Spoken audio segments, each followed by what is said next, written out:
Avinash sir, Nepal में जो हुआ, युवा वहाँ पर प्रोटेस्ट कर रहे हैं, किस लिए? क्योंकि सोशल मीडिया बैन कर दिया। मतलब उनके लिए सोशल मीडिया इतना इम्पोर्टेंट है कि वहाँ प्रोटेस्ट हुआ और वहाँ के प्रधानमंत्री और कई और मंत्रियों ने इस्तीफा दे दिया। अब इस स्थिति को लेकर आप क्या कहेंगे?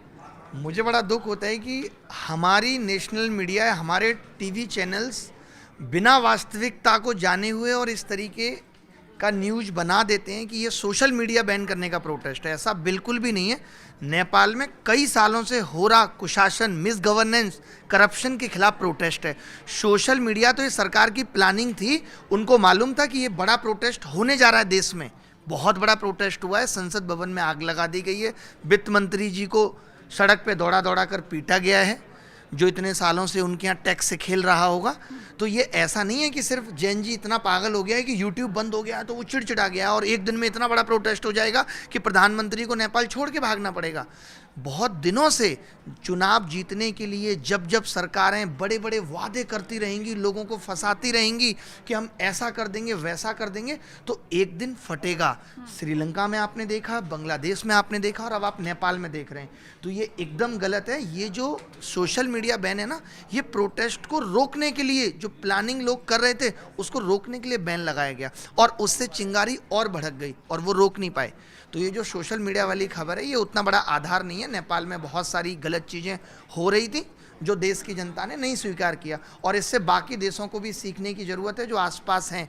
अब आप देखिए ना, नेपाल ने, बांग्लादेश ने श्रीलंका से नहीं सीखा, नेपाल ने बांग्लादेश और श्रीलंका दोनों से नहीं सीखा कि भाई जनता अगर भगवान बनाना जानती है तो 2 मिनट में ज़मीन पे दौड़ा दौड़ा के मारना भी जानती है, क्योंकि लोकतंत्र है। हुआ था तो स्टूडेंट को साफ तौर पे बोला गया था कि 5 बजे तक प्रोटेस्ट करने का अलाउ है, फिर भी उन्हें रात भर रोका गया, लाठीचार्ज हुई पुलिस ने, जो भी बाकी सब तो मीडिया में आपने देखा ही होगा। तो क्या यहाँ पर स्टूडेंट के कंधों पर रखकर राजनीति करने की कोशिश की जा रही है, अपना पर्सनल एजेंडा या पॉलिटिकल जो एजेंडा है वो पूरा करने की कोशिश की जा रही है यहाँ पर? नहीं, मैक्सिमम प्रोटेस्ट में ऐसा होता है कि पॉलिटिकल वाले सोचते हैं कि हम फ़ायदा ले जाएं। सबके अपने हित तो होते हैं। सरकार ने भी आरोप लगाया है कि टीचरों के भी अपने हित थे। तो आपने ऐसा कहा ना कि रात पर रोका वाली बात तो सही नहीं थी, बट ये था कि यहाँ दूर से बच्चे आए हैं। मैं खुद भी उसी, आपने अगर मेरा वीडियो देखा हो तो मैं भी इस चीज़ के खिलाफ था कि अगर 5 बजे तक की परमिशन है तो सरकार के साथ रहते हुए और पुलिस से सपोर्ट लेते हुए ही आंदोलन करना आज के दौर के हिसाब से सही है।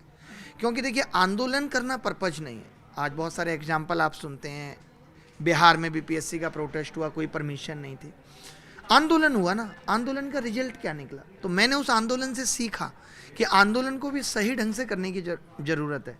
हम कभी नहीं चाहेंगे कि बच्चों के ऊपर लाठियाँ चलें, कोई भी नहीं चाहेगा ऐसे शिक्षकों के ऊपर लाठियाँ चलें। तो क्यों ना अपनी बात भी मनवा ली जाए और तरीका भी ऐसा हो जो कानून के दायरे में रह के हो। तो मैं भी उस चीज़ के खिलाफ था। तो गलतियाँ होती हैं, हर प्रोटेस्ट में होती हैं, और जो लोग प्रोटेस्ट ऑर्गेनाइज कर रहे थे उनसे हुई हैं और उनको भी समझ आई ये बात। सर, मेरा नाम अक्षय है। सवाल यहीं से शुरू करते हैं जहां आपने ख़त्म किया था कि प्रोटेस्ट। कमाल के जर्नलिस्ट हैं कि सवाल ये वहां से शुरू करना जानते हैं जहां पे अपना आंसर हमने ख़त्म किया। मज़ा आ गया भाई, बताइए। सर, प्रोटेस्ट को लेकर के जो है टीचरों में क्या क्रेडिट की लड़ाई है कि हमने करवाया है, इस तरह से कुछ है ऐसा?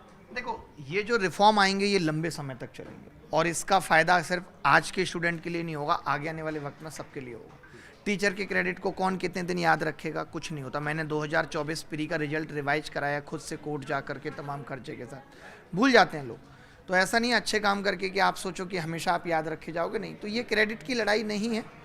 हो सकती है कि कोई ऐसा सोच रहा हो या बाहर से दिख रही हो। कई बार चीज़ें बाहर से दिख जाती हैं, जैसे इस वाले प्रोटेस्ट में भी ये दिखा कि ये बाहर से ये दिखा कि ये लीडरशिप की लड़ाई है, बाहर से ये दिखा, बच्चों को ये लगा कि शायद टीचर लड़ रहे हैं इसलिए एसएससी हमारी सुन नहीं रही।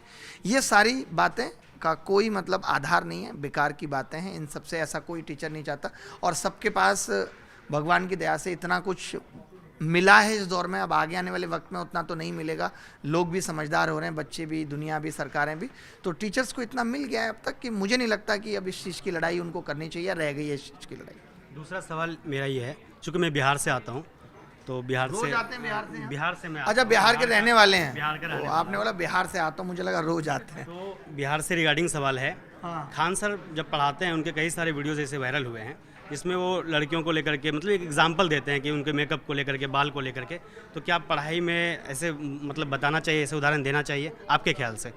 मैंने ऐसा कोई देखा नहीं है। अगर आपके हिसाब से मैं ये मान लूँ कि ऐसा कोई उदाहरण दिया गया है जिसमें महिला जाति को तकलीफ पहुंची है तो खान सर की तरफ से मैं माफ़ी मांगता हूं और उनको मैं पर्सनली ये बात बोलूंगा कि वो इस तरीके की बातें ना करें। अगर ऐसा हो रहा है तो आपकी महिला मित्र को शायद तकलीफ पहुंची है, दर्द हुआ है, तो मैं उस दर्द के लिए खान सर की तरफ से माफ़ी मांगता हूँ। अभी आपने कहा कि युवा एक दिन आक्रोशित हो जाएगा जैसे नेपाल में हुआ, तो सर आपको क्या, चूँकि आपको बहुत सारे युवा आपको देखते हैं, आपसे प्रेरणा लेते हैं, तो क्या आपको ये अच्छा लगेगा कि युवा उग्र हो जाए, वो भीड़ तंत्र में बदल जाए, संसद में आगजनी होने लगे? क्योंकि सर लोग आपसे सीखते हैं, तो आपको ये अच्छा लगेगा कि युवा एक दिन यहाँ भी उग्र हो जाए, संसद में आगजनी हो? मैंने उग्र वाली बात अभी तक नहीं कही है, मैंने खाली इतना ही कहा कि युवा फटेगा। जैसे 24 तारीख वाला प्रोटेस्ट भी हुआ तो युवा फट ही रहा है, इतने सारे ट्विटर कैंपेन हो रहे हैं, युवा फट ही रहा है। आप विद्रोह कब जन्म लेता है? जब आप सामने, आपको पता है किसी का डाइवोर्स हुआ है आपकी नॉलेज में? एक दिन में नहीं होता, पता है आपको? प्रॉब्लम बढ़ती है, 1-2 साल चलती रहती है। लड़की शिकायत करती है आपके अंदर ये कमी है, सुधार लीजिए। लड़का शिकायत करता है आपके अंदर ये कमी है, सुधार लीजिए। उसके माँ बाप से शिकायत करता है। ऐसे ऐसे करके सारी चीज़ें संगठित होती रहती हैं और फिर एक दिन फटते हैं दोनों। फिर आप देखते होगे कि मोहब्बत का जो आखिरी पल होता है वो जलालत वाला होता है। शादी छोड़ दीजिए, ब्रेकअप में भी पहले से प्रॉब्लम चलती रहती है, एक दिन में ब्रेकअप नहीं होता। लास्ट में एकदम जलालत तक चले जाते हैं, तुमने मुझे क्या दिया, मैंने तुम्हें क्या दिया, उसी को फटना कहते हैं। तो जब आप संगठित होने दे रहे हैं चीज़ों को, आज का युवा 2023 से कोर्ट में उलझा हुआ है, 2024 कोर्ट में उलझा हुआ है, क्या सरकार की जिम्मेदारी नहीं है वो ये देखे कि इतने सारे कोर्ट केस बच्चे क्यों कर रहे हैं एसएससी के खिलाफ? क्या एसएससी में बदलाव की वाकई में ज़रूरत है? ये कह रहे थे हम सीईटी लेके आएंगे, कॉमन एलिजिबिलिटी टेस्ट, लाई क्या ये? नहीं, क्योंकि इन्होंने सरकारी नौकरियों के फॉर्म को कारोबार का जरिया बना दिया। आज आप बताइए, यूपीएसआई का नोटिफिकेशन आता है, उत्तर प्रदेश सब इंस्पेक्टर, उसमें फॉर्म फीस के अलावा कुछ नहीं है। नोटिफिकेशन के मायने क्या होते थे? आज से 3 महीने बाद हम ये एग्ज़ाम लेंगे, इतनी वैकेंसी हैं, इन चरणों में एग्ज़ाम होगा, इस डेट से एग्ज़ाम होगा, ये सिलेबस होगा, पढ़ लीजिए। आज फॉर्म फीस के लिए नोटिफिकेशन निकाले जा रहे हैं, 400 रुपये फॉर्म फीस। यानी सरकारों ने, जहां एक युवा सरकारों को इस नज़र से देख रहा था कि हमें नौकरी मिलेगी, आपने उसी को कमाने का जरिया बना दिया, तो कैसे नहीं फटेगा?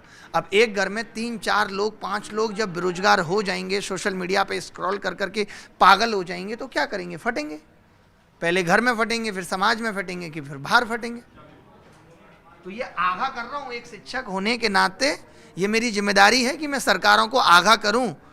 अगर उन तक ये बात नहीं पहुंच रही है तो इतने सारे करोड़ों लोग या लाखों लोग जो हमसे जुड़े हैं, उनकी आवाज़ हम सरकार तक पहुंचाएं कि बच्चा आपसे खुश नहीं है। सर आपने कहा कि मैं शिक्षा मंत्री तो हूँ नहीं कि चीज़ों को ठीक कर दूँ, अगर आप होते तो आप क्या करते? एक हाइपोथेटिकल सवाल है, अगर आप शिक्षा मंत्री होते तो आप क्या करते? बनना चाहते हैं आप? पहले मुझे बताइए। मतलब मेरा ऐसा राजनीति में कोई इंटरेस्ट नहीं है, क्योंकि इतनी गंदगी है और वहाँ जाकर के उस गंदगी को साफ करना, मुझे ऐसा लगता है कि मेरा काम सत्ता हटाने के बजाय लगातार सत्ता जगाने का रहे तो अच्छा है।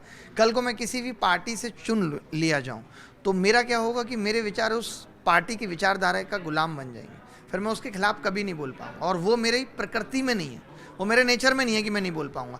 आप देखते होंगे मैं अकेला ऐसा आदमी हूँ, आप किसी के भी सोशल मीडिया को देख लीजिए, कोई फला पार्टी का प्रो है तो कोई फला पार्टी का प्रो है, एक दूसरे को बचाने का काम करते रहते हैं।